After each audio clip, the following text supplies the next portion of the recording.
Hello, everyone. This is lecture 13 of PTRE 475-575. This is the last lecture before the exam, which would be next Tuesday. The exam is going to start at 12:30, and you are able to start the exam until any time between 12:30 on March 3rd to 12:30 March 4th.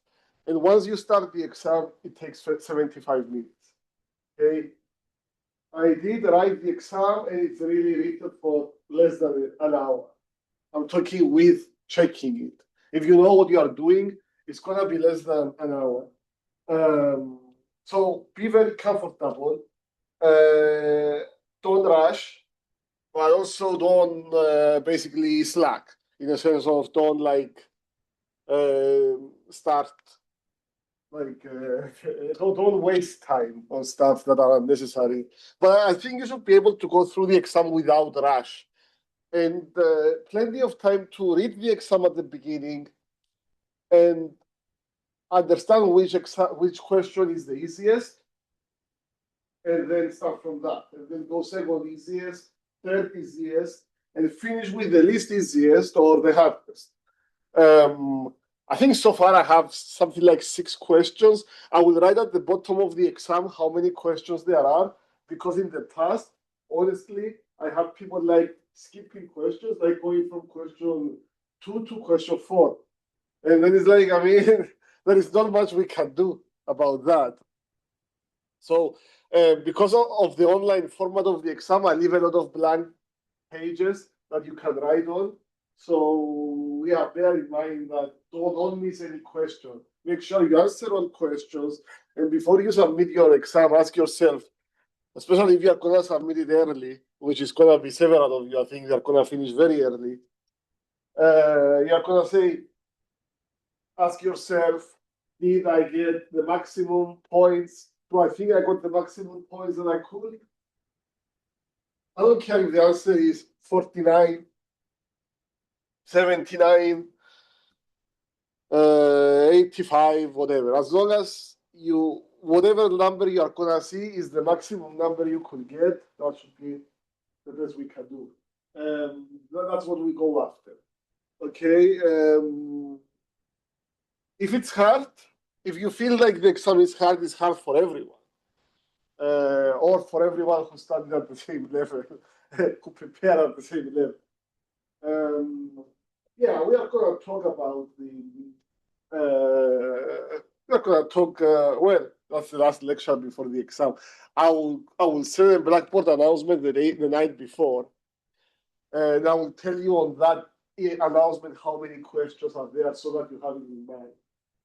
Okay, but you are also going to see it as a footnote in the exam, so that will take it out of the way. So the material is module 1, module 2 up to slide 20, up to and including slide 20.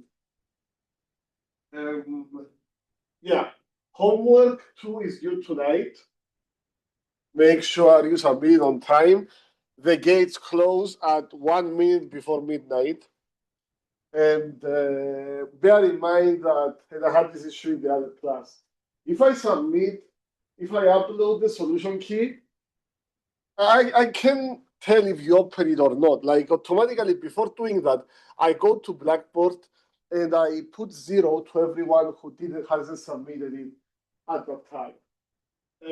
That's how I do it. Don't submit me homework after I submit the solution, after I upload the solution key and tell me, oh, I didn't open it. I mean, there's no way for me to know that. It's unfair towards the other students. I'm not going to grade if you submit the homework after. Nobody did it in your class. In my other class, it happened.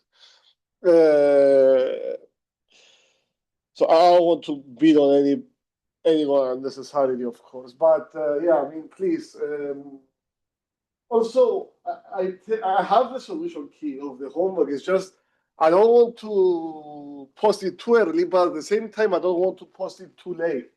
I want to give the chance to people to use it to prepare. So, I mean, I can give you 1, 2, maybe 3 days. But after that, I need to post the solution key. I mean, in your case, the homework is due tonight, so I can give like until tomorrow night. But Saturday, at some point on Saturday, I want to be posting the solution key. So if you class, that is also there is the rule that if you submit it late without an excuse, without getting prior an extension, and before I submit, I upload the solution key, is like 50% off. So anyway, yeah, I'm not beating on anyone.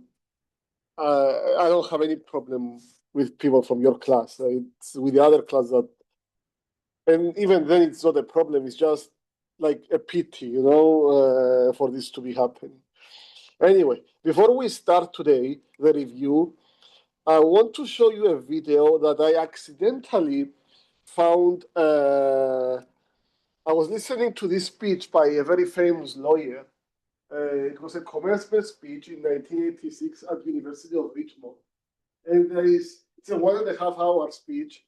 And this is a very famous lawyer, F. Lee Bailey. He was, let's see, he did the Sam Shepard, if you watch the movie Fugitive, the Sergeant that Harrison Ford is playing, who was accused of murdering his wife.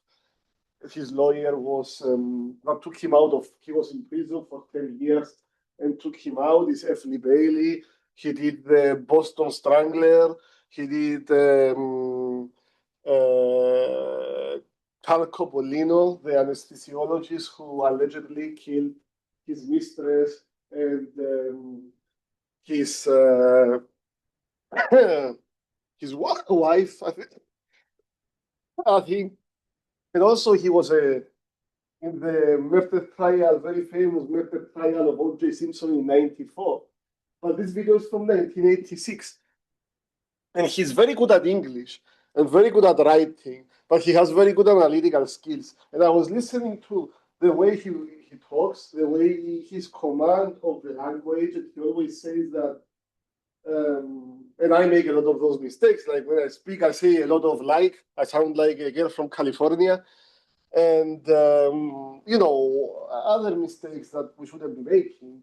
But he was, and one of his weapons in the court was his excellent memory. He wouldn't bring notes with him on the lectern, and he would just have everything memorized and use it to his advantage. And he was a very good lawyer.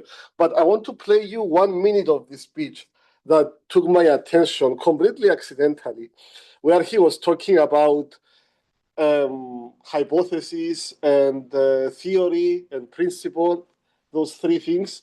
And I really like it. So I hope the sound comes out properly for the people online and to be on the recording. So let's hear.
Anyway, so this is what I wanted to play you guys. I mean, the talk was for a completely different subject, but I like the way he said about analyzing something. This is you guys reading papers, doing a literature review, you come up with a hypothesis, and then you propose how you are going to test this hypothesis. It doesn't matter if it's going to be approved or disproved. It's out of your control. If it gets approved, you get a chance to go on. It becomes what he said, a theory. It becomes a principle after that. If it gets disproved, you're going to find another hypothesis. You're going to try again. That's the same idea. This is what you are proposing of doing in your term paper. That's why, and he mentioned, you need to have, you need to analyze information. You need to read a lot of papers and analyze the information from those papers and narrow down. So this is where the money is in terms of the term paper. Now, about the exam. We did cover, we were at this stage here, at this point here, we are talking about the principal stresses. How do you do the rotation of the stress tensor so that you get the principal values? You do the eigenvalues to get the principal stresses, and then you do the eigenvector for the principal stress directions, the corresponding principal stress directions. And I have an example problem here. And this is an important example problem. Let's put it this way for this exam. Okay, then we simplified stuff as you did in geomechanics. And we said what Anderson did, which was like, okay, let's take a little bit of the mathematical complexity out and say that always those three mutually orthogonal principal stresses, two rules. One of those is vertical, and then the most compressive horizontal is going to be called SH max. The least compressive is going to be called SH min. Is this good enough? And the answer is yes. It simplifies things a lot, and it's not a bad assumption to put. It's not a bad theory about the principal stresses. And yeah, I mean, similarly, you have SB, SH max, SH min, or sigma V, sigma H max, sigma H min. I don't need to explain how you go from S to sigma. You just subtract pore pressure. Just remember, you do not subtract pore pressure from shear stresses, ever. Okay, 3 faulting regimes. Normal faulting, Gulf of America, reverse faulting, New England, Australia, Nepal, well, Himalayan mountains, everything around there is where you have what they call orogeny, comes from the ancient Greek word oros, which means mountain. In ancient Greek, in modern Greek is vono, completely different. But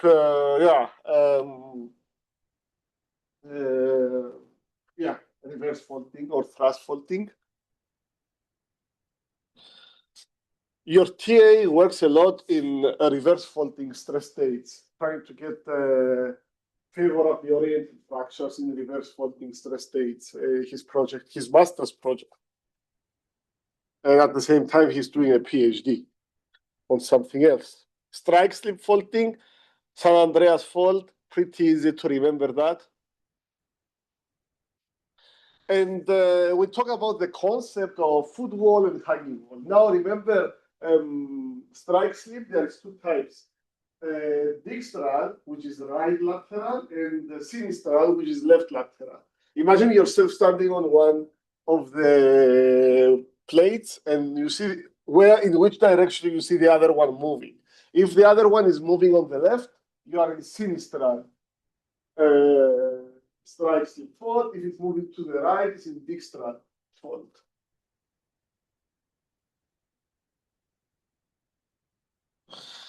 Now, we took it one step further to describe the in situ stress state in just one value. Okay, we went from 9 to 3. Now I want to try to go to 1, and I will use Simpson's theory of A phi, which is this equation that is simpler than what it looks like. You have S1, S2, S3, and that varies with the faulting regime. And then you get A phi varying from 0 to 3. 0 to 1, normal. 1 to 2, strike, sleep. 2 to 3, reverse. Okay? Now, Dr.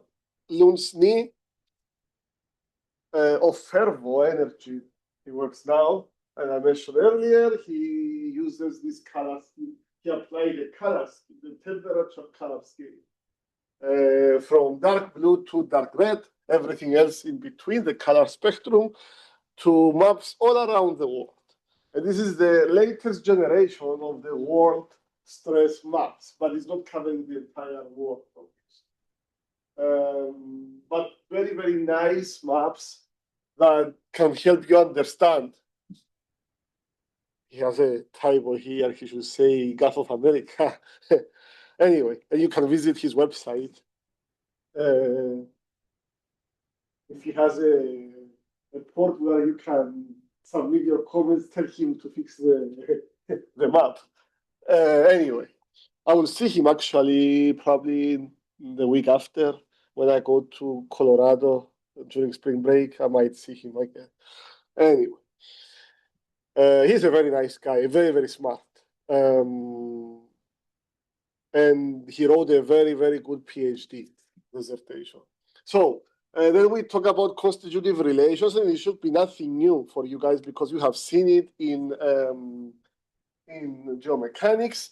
We basically have Hooke's law in 3 dimensions, but in this case, we just look at 1 dimension, a block of cross-sectional area A and height H, and we apply tension, we extend it by an amount of delta Z by applying a force called Fz. So Fz is proportional to delta Z. We divide by the left side by constant A and the right side by constant H. Nothing else changes. Nothing changes. The proportionality remains. But it's just the constant of proportionality that changes. And we replace that with equal E, and E would be the elastic Young modulus, which we measure using a UCS test in the lab. We using a triaxial cell, which we do have downstairs, but it's severely, the operating system that it's working on is severely outdated. I think it's Windows XP or something. Or is it something very old? We need to, software-wise, we need to upgrade it. But we have the autolab that can do a lot of measurements at the same time on a sample. And one of them is also UCS, but it's just lower pressure stress ratings that you can go with the autolab. Autolab is a multi-purpose experimental cell that costs something like $2 million, like tremendous amounts of money. And the good thing is that you can do multiple tests, perform multiple tests at the same time, but you cannot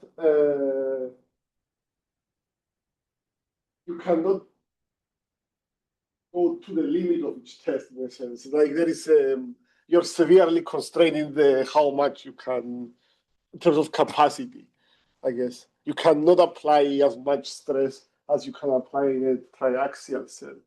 And we're going to see those in the next module, actually, the module 3, a little bit more detail. Okay, we have constitutive relations. We relate stress to strain and then strain to strain for the Poisson's ratio, but lateral strain to axial strain. Remember, axial is the direction that you are applying the force, the direct strain. When you hear axial, think about direct. When you hear lateral, in this case, think about indirect, like orthogonal to that. And of course, remember, don't give me a Poisson's ratio for a rock that is negative. Now you are talking about foams. And certainly don't give me a Poisson ratio of anything that is bigger than 0.5, okay? Because we are in the real world, we don't violate the laws of physics. In fantasy world, maybe Alice in Wonderland world, they may have materials that have Poisson ratio bigger than 0.5, but that would be, you are going to be getting more energy out of the system than what you are putting in, which is lunacy. Although from the things that we hear around, I mean, it wouldn't be unlikely to hear somebody claiming that they have a material like that. Anyway, also remember in the real world, you have two things, anisotropy, heterogeneity. There are forms of non-uniformity that basically make them forms of complexity that complicate the mathematical modeling of your solid rock. Now, when we do a UCS test, it's very simple test. Okay, we take a sample, we put it in the cell, and we apply stress on top of it until it cracks, until it breaks, and we measure how much shorter it becomes based on the stress that I'm applying before it breaks. No. Now, initially, I'm gonna be becoming shorter and shorter very fast. And that is because I have micro cracks on the core that will be closing first. So initially I get a lot of displacement, and then I get smaller, smaller, smaller. So I need to wait. Don't measure the Poisson ratio, the Young's modulus, when at the beginning, when the displacement is too high, you're gonna get a very small Young's modulus. You're gonna overestimate the complacency of the material or underestimate the stiffness of the material. Wait until those micro cracks close and then measure it. How do you measure it? You plot stress versus strain and you take the slope of the line. Simple. No big.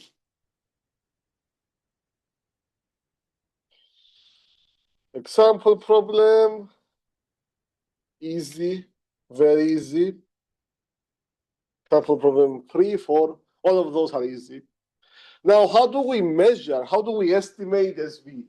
Very simple. If I'm measuring SV at this point, I'm just measuring how much the rock above me weighs. And I mean, okay, hypothetically speaking or idealistically speaking, but in real world, you need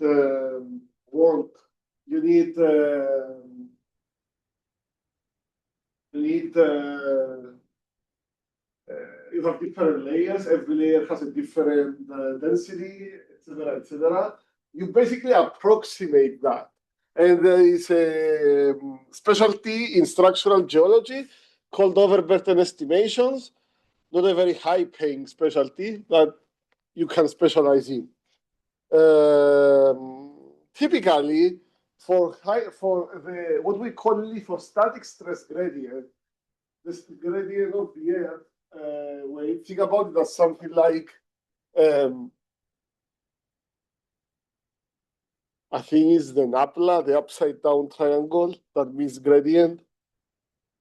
This is gradient, SV, with respect to T is 1 psi per foot, which translates to 23 MPAs per kilometer. Okay, that's what we call the lithostatic stress gradient. In Greek, lithos, ancient Greek, and I remember saying lithos means stone in ancient Greek. The modern Greek word is better, obviously. Now, for reference, fresh water weighs only 0.43 psi per foot, less than half, 9.8 MPa per kilometer, which is not a lot at all. Offshore, don't forget to account for the water, seawater above you.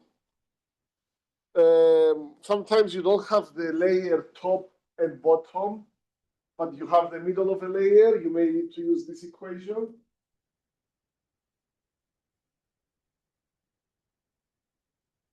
If you have offshore, don't double count. Only account seawater as one layer above. Or even if it's multiple layer on the seawater, as an old question I used to give in geomechanics, still don't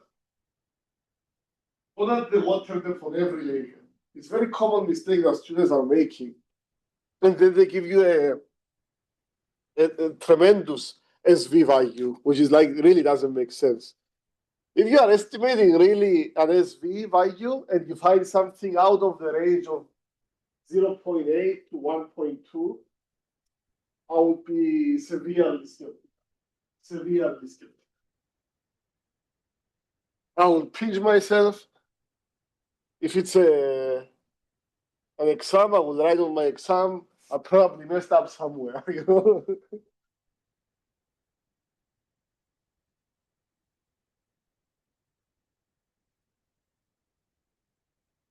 Now, SH mean magnitude, for that you need a petroleum engineer, like you guys. Good ones, like you guys. Before you drill a section of the well, you run a test that is called the leak-off test, which is, well, it's a family of tests. There is several ways you can do it, but ultimately you are approximating SH mean using ISIP. However, this is not always the case. A leak-off test, can you think of a case when a leak-off test won't give you an approximation of SH mean? No, can you think of a case where the leak-off test is not gonna give me SH mean?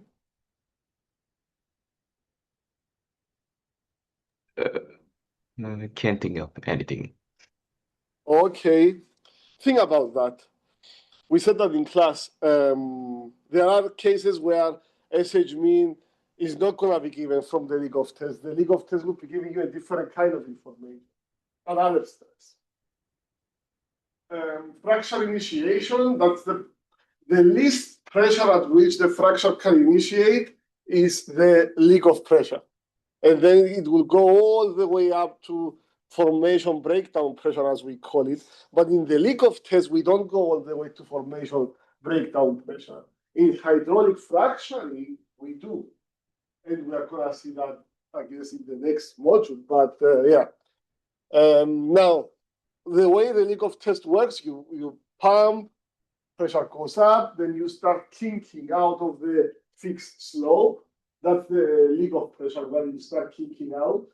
And then you kink, and then you stop pumping. Immediately the pressure drops to that ISIP, and then it levels out. And then there is a huge debate of people how you are gonna interpret the results to get a nice SH mean value. Some people say LOP, some people say ISIP, some people say this pressure here, which is the what's the name?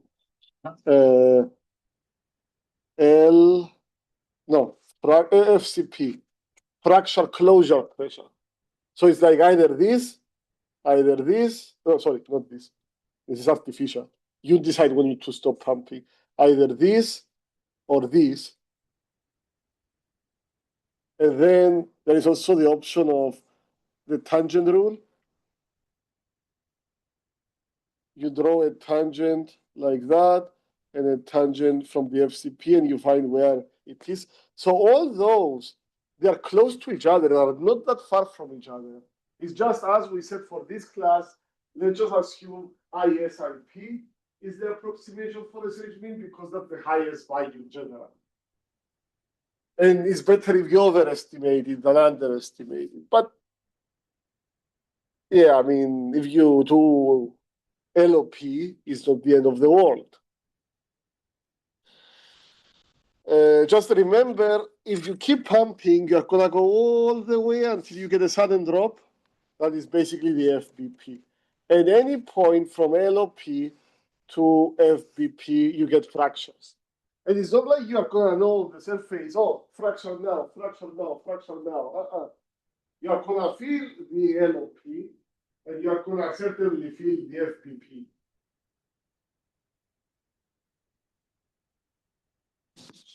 All right. Any questions? Feel free to stop me.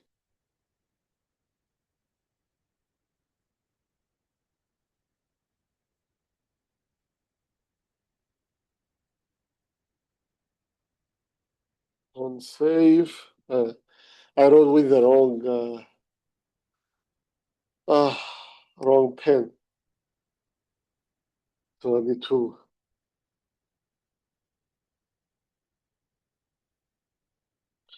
Okay. That's how we estimate SH mean. Actually, let me give you a hint.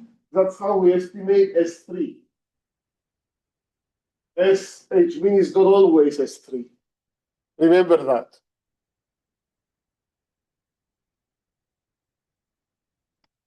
And several ways you can skin the cat. League of Tests, you can do it with palm strokes and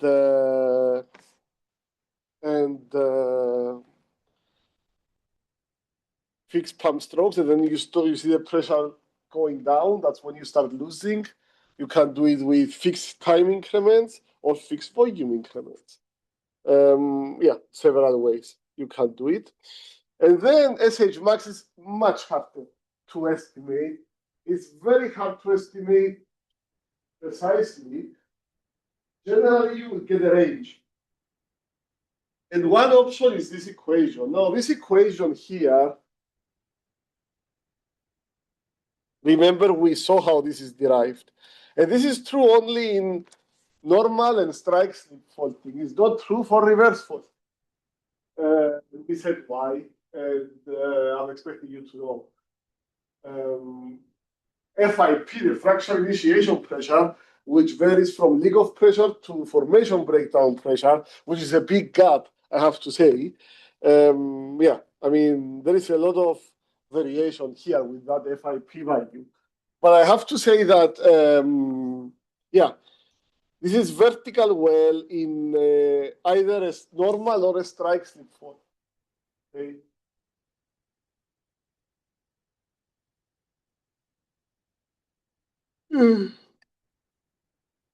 Three modes of fracture, which is universal beyond petroleum engineering. Mode 1, tensile mode, cracking, open mode.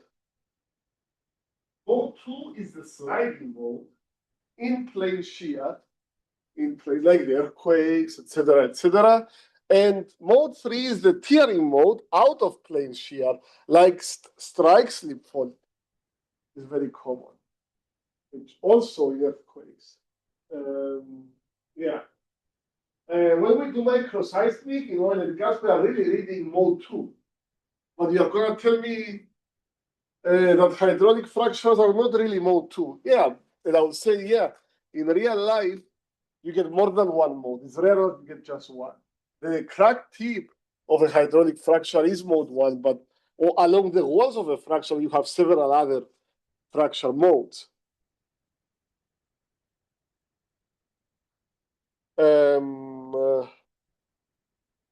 Now, whether the stress will be stable or not, it can exist in the subsurface. The question we will answer it by asking ourselves, will this stress state, if there is a fault at this stress state precisely, will I get an automatic slippage of the fault, yes or no? And if the answer is yes, I can say, hey, it may not be realistic. I may not expect to see this stress state in real life. Why? Because in real life, there is so many faults, the rocks are so big that it's safe for me to assume that the worst case scenario does exist, in the sense of if the easiest conditions to cause a fracture in this location here at this stress is by having this stress loading, etc., is having a fracture that is at this orientation with this material and like this, like that, etc., etc. All the properties are at an optimal situation that will give me a fracture is just about to tip. We call it in critical conditions or critically stressed. The answer would be yes, it does exist. And that is the Barton and Zoback critical faulting stress hypothesis of 1995. Very, very important paper. And we talk about how this is the case in the wastewater disposal with basically more Coulomb, which is a failure criterion for shear compressive failure, shear slippage. Basically, you have a semicircle, the more circle, and then the more pressure it has, lowers the effective stress coordinate. So it pushes the circle to the left until the circle cuts that envelope, that line there. And then you basically have failure. As the envelope is moving in this direction, if it gets to the yellow direction, if it cuts into the yellow direction, it's gonna be basically failure.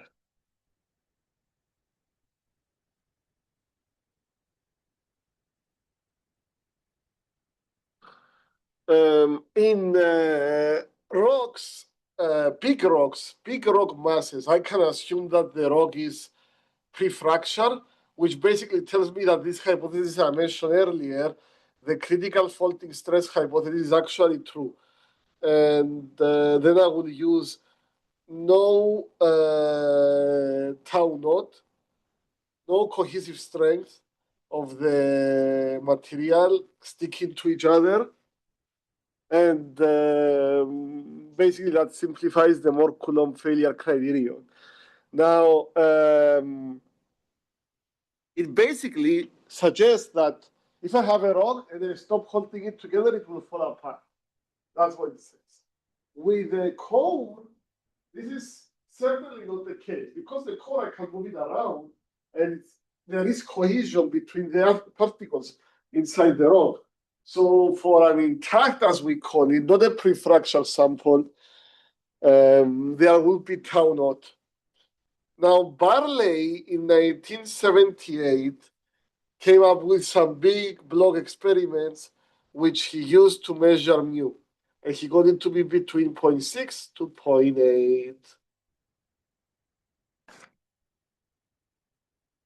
And we talk about the example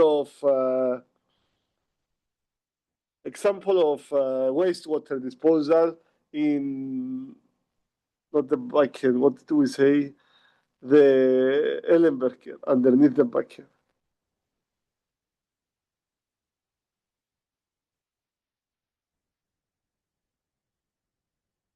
Now I can take this more Coulomb failure criterion with the taus, and I can expand it to Cartesian stress coordinates, and I will get this equation, which is easier than what it looks like. Because on the left side, what you really have is sigma 1 divided by sigma 3. And on the right side, you only need one variable, mu, which is given to you by the experiments of Dr. Barley or Mr. Barley. And basically, his suggestion that the mu of rocks is between 0.6 to 0.8, more closer to 0.6 than 0.8. And generally, it's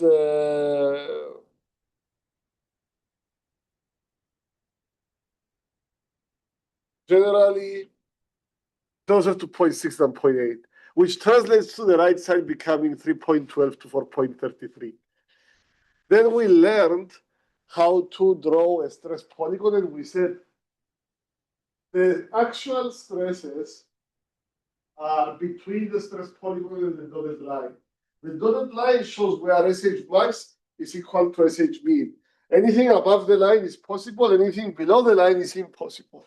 Now, if I go above the line, I draw some other lines that are basically the frictional stresses, frictional limits.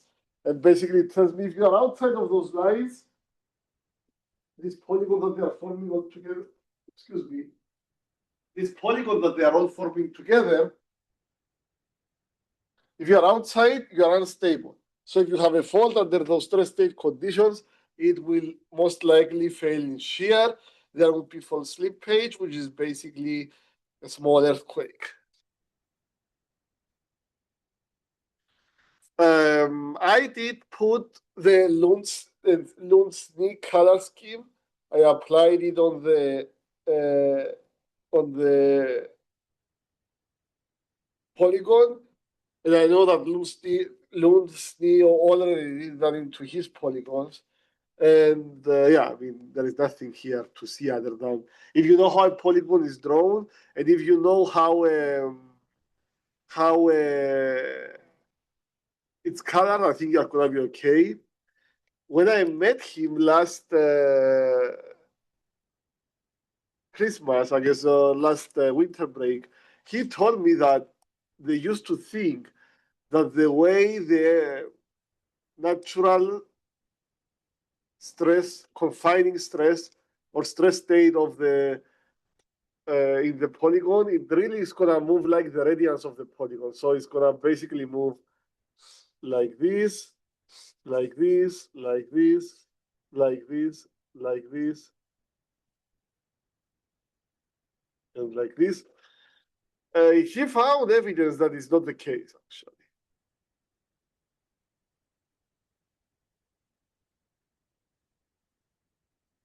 Yeah, dark blue and dark red, obviously. Example problem number 5, pretty important. I want you to be very, very comfortable with working with this stuff. And then an example problem showing how induced seismicity looks like in a stress polygon. You may not like stress polygon and you want to use more circle. It's very simple.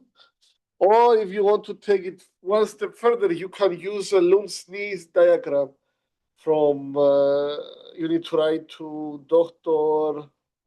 Cool.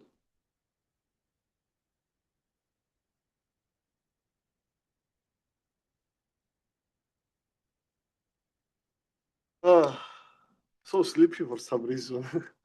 Anyway, now we go well into our business, which is like drilling wells. What happens when we drill wells? We remove rock, we replace it with fluid. That disturbs the surrounding stress field. It creates perturbations that are the strongest closer to the well than outside or away from the well. And that influences the stresses surrounding the well in a way that near the wellbore you no longer have Cartesian stresses, you now have polar stresses that are linearly elastic. So SH max, SH mean, and SV, all along with pore pressure, PP, all together they make the radial, tangential, axial, and shear stress of this tube.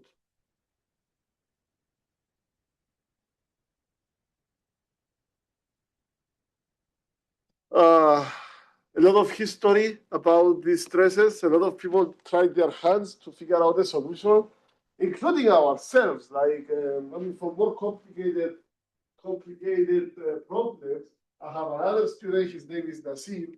He's working on those, but he includes also a perforation. Anyway, Lamé and Clapeyron, French people, I think they did it for cannons. Then it was Kirsch, who was a professor, who did completely theoretical. Then there was Hubbard and Willis, who were geologists, and they just basically modified the solutions for porous media, added the pore pressure, or subtracted the pore pressure. And Hampson and Fairhurst further incorporated pore elasticity.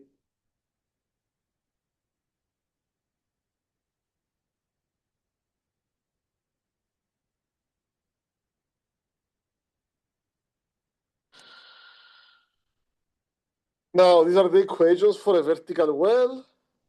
And then if I do it the way I did it in class that day, you're gonna see that either SH max or sigma H max or sigma V, they become basically equal to either or SH max and SH mean far away from the well. And it depends on which angle you are looking at, which one is which. Now, the way the fractures open is a very important topic in these classes. It was the most important thing, I believe, the most important takeaway from the geomechanics class. And basically, we say we always open by doing work against the least compressive principal stress, where is a page. Okay, this is the fraction. We have length, we have height, we have thickness. Okay, the thickness should always be parallel to the least compressive stresses. So the fraction is opening orthogonal, perpendicular to the applied to the least compressive stress. And then you have the long side, the length, and then you have the height. Okay, S3 is always one along the thickness. Always, always, always. You can manually. It's a principle. Okay, this is how all one fractures open. But then you have the long side and the height, not the height, basically the height of the page. So it's going to be fractured like that or like that. And the answer is, if this stress is the highest, sigma 1, then it will be like this. If this is not the highest and this is the highest, sigma, this will be sigma 1 and this will be sigma 2, it will be like this. So a fracture like this and a fracture like this are the same. Well, sorry, take it back. A fracture like this and a fracture like this, same sigma 3, same direction, different in sigma 1 and sigma 2, they are interchanged.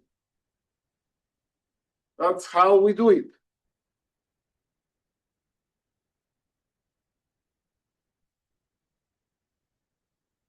And this is what I'm describing here. I don't need to draw anything you already know.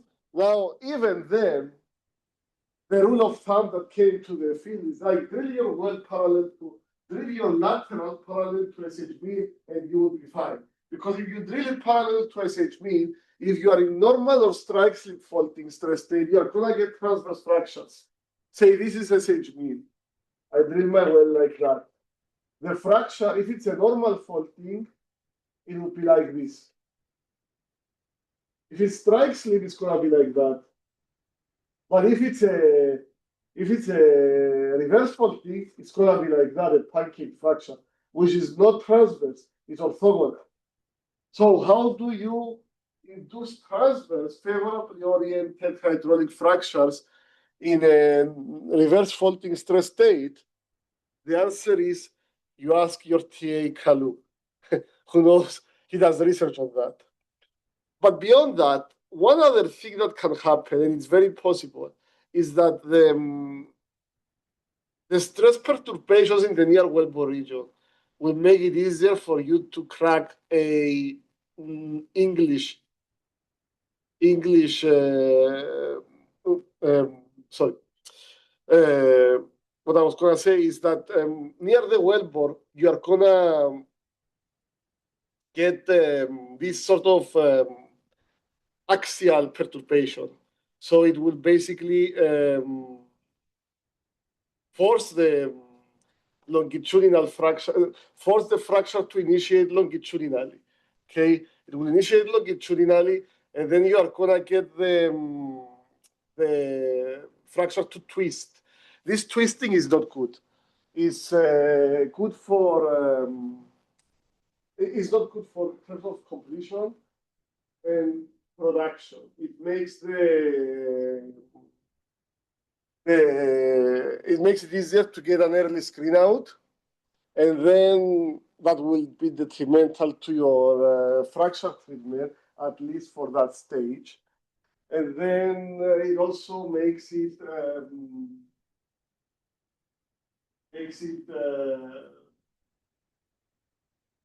bad for production purposes. You will get a well that is not producing as well as you expected it to. Anyway, it won't stay longitudinal, okay? It will initiate longitudinal, but then it will twist. So that's important. The twisting is the near wellbore tortuosity, which causes the completion and production related problems.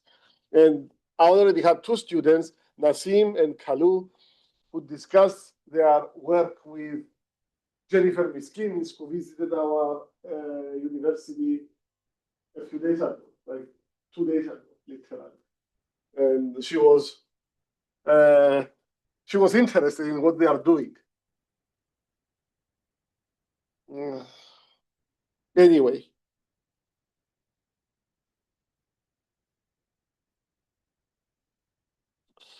Any questions so far? Okay.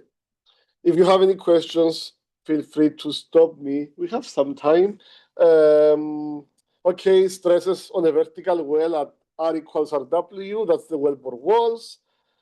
Then the stresses for a horizontal well. Several ways you can go from vertical to horizontal. What I do is what I was doing when I was a student, replace SV with SH mean if the well is parallel to SH mean, SH max with SV, and SH mean with SH max, and then theta will be from SV.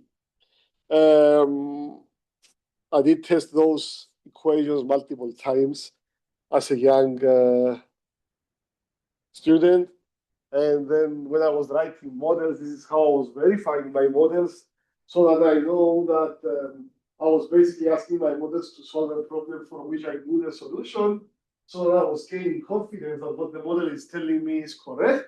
When I was asking me the question for which I did not know the solution, I was confident what the model was telling me is correct. Simplification for R equals RW, and then wellbore stability or borehole stability, which you have seen before. Wellbore breakouts are shear failures along the SH mean direction, and on the other side, orthogonal, you are going to have the drilling induced tensile fractures, which, as the name implies, is tensile. The way those fractures are going to initiate, if they are going to initiate, depends on the stresses. And you need to have some conditions to be satisfied, as we saw in the homework. And we see also graphically here for, let me use the right colors.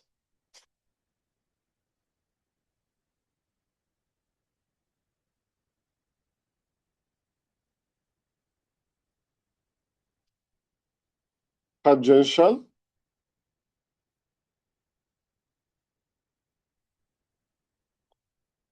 axial. Okay. In this case, for a longitudinal fracture initiation to occur, you will get it here in these angles, which is very short, of course, because at these angles, sigma theta theta, sigma theta theta,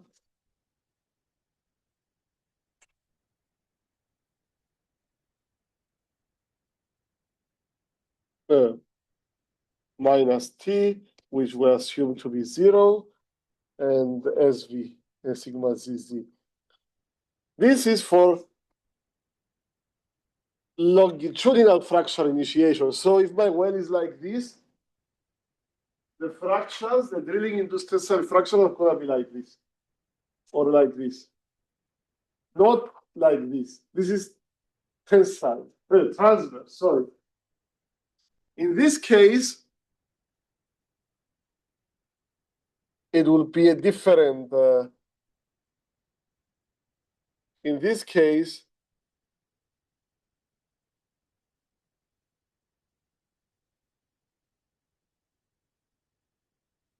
my criteria will be, sorry,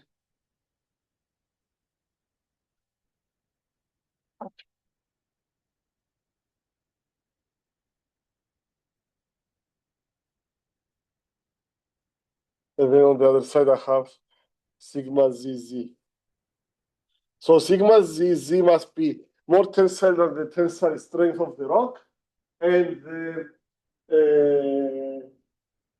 sigma and more tensile than sigma theta theta at this point. So to get a transverse fracture initiation, you need to have, let me see if I can find something very quickly. I think I'm gonna find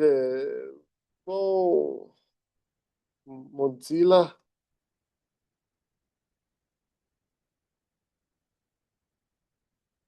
Okay, you guys see this, and I will move it here and try to find this picture on the other screen.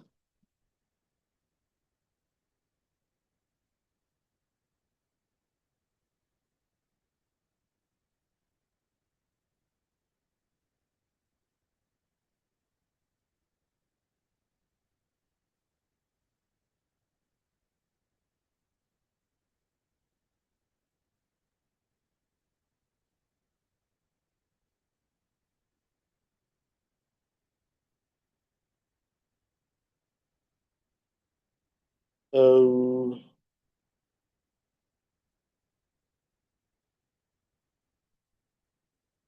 okay. She has it.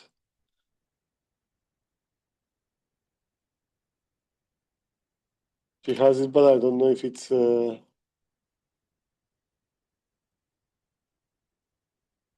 Hello. We still have class. We still have class until 45. Okay. Yeah. Is it here? I don't know. I'm not teaching that class. It's supposed to be at 2. Yeah. I have class until 1:45. Yeah. No worries. So this is a diagram that sort of it's the opposite color scheme. It basically shows what we are seeing on the other. It's basically the same thing, but I was trying to find a diagram that shows the other way, the stresses, which is very possible. Anyway, this is how this equation comes. We come with in this equation is basically we take the sigma theta theta, we set it at theta that gives me the minimum value, set it equal to minus t or 0 minus t, and we set PW equals to FIP, and that's how I derive this equation. And I shouldn't be using blue ink because this is basically what I'm trying to say is that I go to slide this slide, but I want to go to this slide. I take this equation, I set it equals to minus t, and then this I replace it with FIP, and then I basically solve for SH max. And this. That's how I got that equation, basically. No secrets. Everything is easy. This is an example problem that tells you to give the range of SH max using that equation. It's a very simple equation and simple application. Make sure you know it. I mean, I wouldn't be really concerned about this kind of problem, but I want you to know how it worked. And remember, I was asking you to see if it's normal faulting or strike slip or reverse. Now, then we saw the gelatin experiment with the deeper you go, the more the weight of the gelatin above you. At some point, you switch from transverse to longitudinal. We talk about drilling induced tensile fractures, and you saw those in your homework.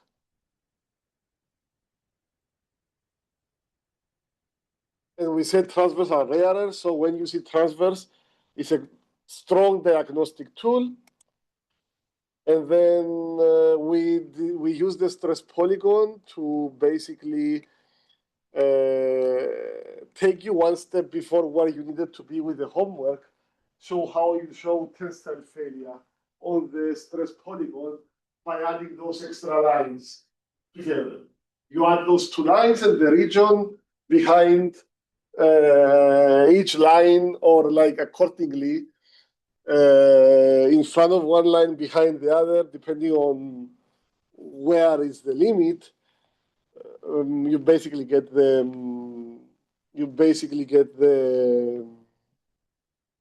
region of stress states range, and you want to make this as small as possible so that you will get the shortest range. I mean, some of you lost points in your homework, not a lot of points, because you got close, but not there. You are missing a little bit. And yeah, this is what we want. We want to make it as narrow range as possible. And that was module 1. Okay, before they come rushing in the class for their exam, I want to go over very quickly the 20 slides of module 2, but accidentally I closed the slide deck. I closed the internet, so I need to join again on Blackboard. Come on. Don't ask me for my password again. Don't copy my password.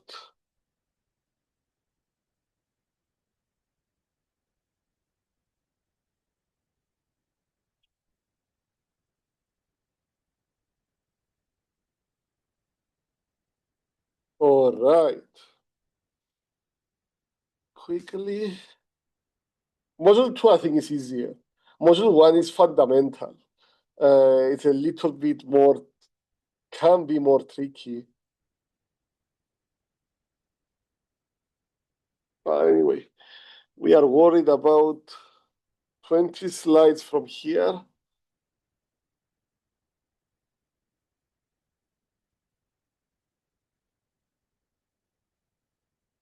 So we talk about completions, different types, and we said that completions people are very interdisciplinary. They talk to drilling people, they talk to production people, they talk to facilities people, they talk to reservoir modelers.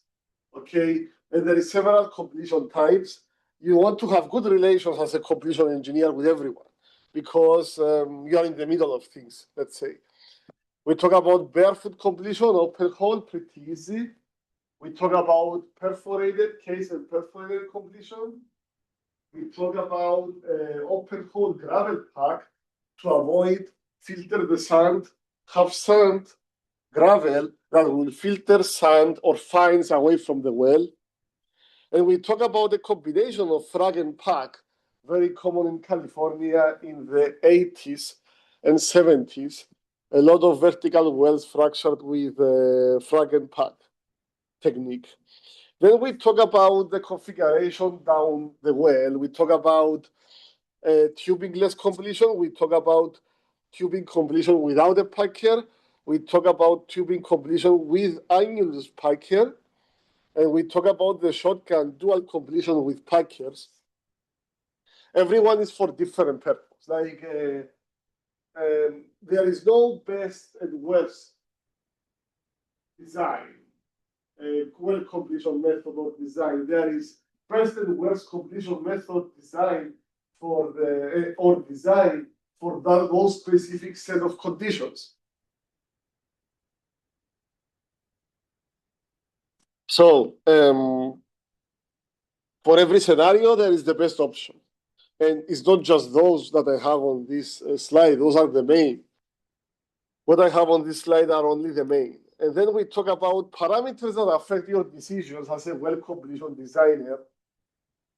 Wellbore trajectory, wellbore architecture in place, reservoir properties, geomechanical, petrophysical, and so on. available surface infrastructure, and general field development plans. Then we talk about modern day well completions. We have long laterals that are miles long. We divide them into stages. And then we have multiple perforation clusters per stage, that every cluster has multiple perforations. So we go like, shoot multiple perforations. I go from the toe all the way to the heel of the well. This picture from Barry and Miskimin's paper, where there was a tracer test run during a fracture treatment, and we got fluid from the first stage appearing in stage 2 and 3, from second stage appearing in the other two stages, 1 and 3, and from the third stage appearing in the first two stages, 1 and 2. And the reason for that, we call that, well, we call this fracturing fluid stage communication. And the cause of that was attributed to longitudinal fracture initiation that I mentioned earlier. And this is also the cause of the early screen out and the low post-stimulation well productivity I mentioned earlier. This is how a screen out looks like.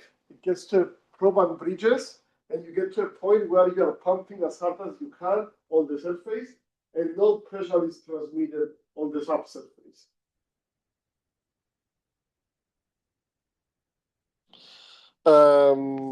Okay. Routine pipe calculations. You have seen those slides before, I'm pretty sure, if you took another class from me. And these are important. I want you to know this slide.